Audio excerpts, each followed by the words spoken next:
Belmont has a good run to the first turn of a very big racetrack, and post and running style usually don't matter much.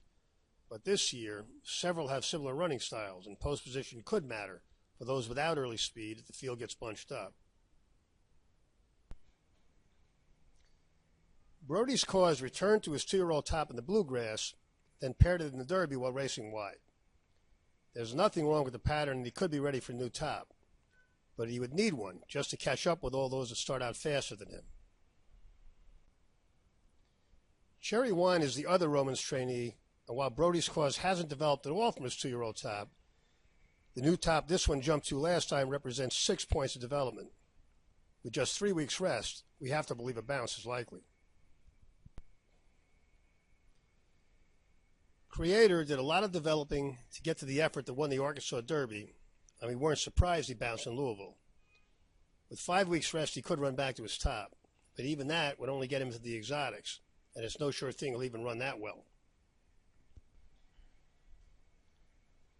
Destin jumped out of his skin to win the Tampa Bay Derby, and Pletcher trained him up to the Derby in an attempt to mitigate the damage. It worked in the sense that he didn't bounce that badly and apparently is sound, which was the most you could expect. Now he's had another 5 weeks, and a total of 13 since his top. This is a tough pattern to read, but Destin owns the best figure in the race and some useful tactical speed. Exaggerator has one of the healthiest patterns you will ever see, with newer pair tops in his last 6 starts and in 10 of the 11 races of his life. But here's the thing. Even the healthiest horses don't run tops forever, and this one is coming off 3 major efforts, making his 3rd start in 5 weeks. This is the exact scenario that has faced so many horses trying for the Triple Crown, and many of them failed to run their best.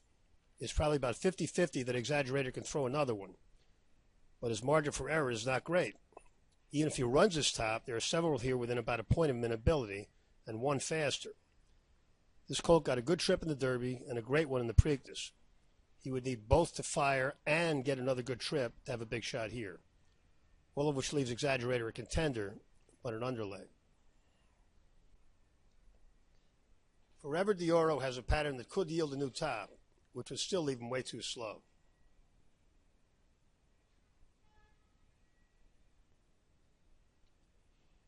Gettysburg isn't good enough on figures and apparently is here as a rabbit.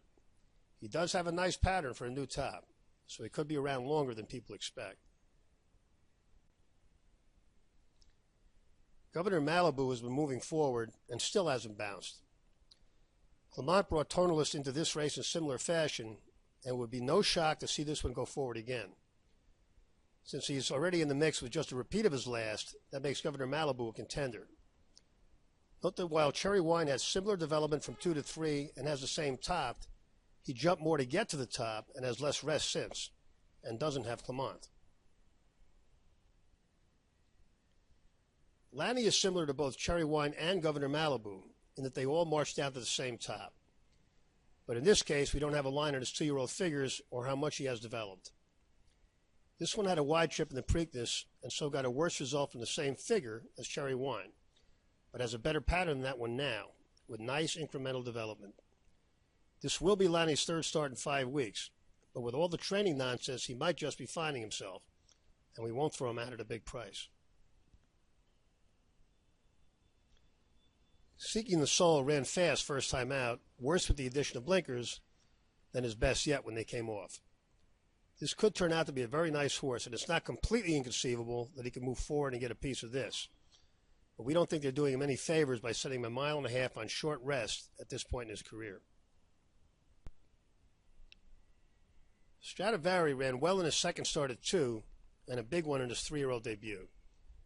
He had every right to bounce in the Preakness, but despite catching slop and being ranked near a hot pace, he only backed up a little. It's been pretty well chronicled that Pletcher hasn't done well in the Derby or Preakness, but his horses have run well in the Belmont, with almost half at least pairing their tops, and more running new tops in far fewer starts than in the other 2 races combined.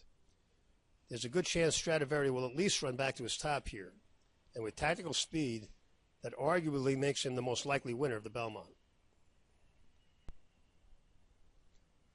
Sudden breaking news has reminded us of Victory Gallop for a while now. And with the bounce last time, he comes into the Belmont with almost the identical pattern, except more rest. We expect this one to get back to his top now, but where that was good enough to win for Victory Gallop, this field is faster. Still, this horse is usable. Trojan Nation jumped way up and saved ground to get second in the Wood, then bounced badly in the Derby. He's not good enough even if he gets back to his top now. Between the draw and the way the race sets up, Exaggerated's margin for error has gone from not great to almost non-existent, and we're willing to take a shot against him. The ones we were already interested in, only Lanny drew poorly, but we're still not willing to toss him entirely. Governor Malibu, Destin, Sudden Breaking News, and Stradivari all drew great and should get good trips, which is important in the case of the closers. Castellano is very likely to work out a rail trip with Destin, and he and Stradivari are the most likely winners.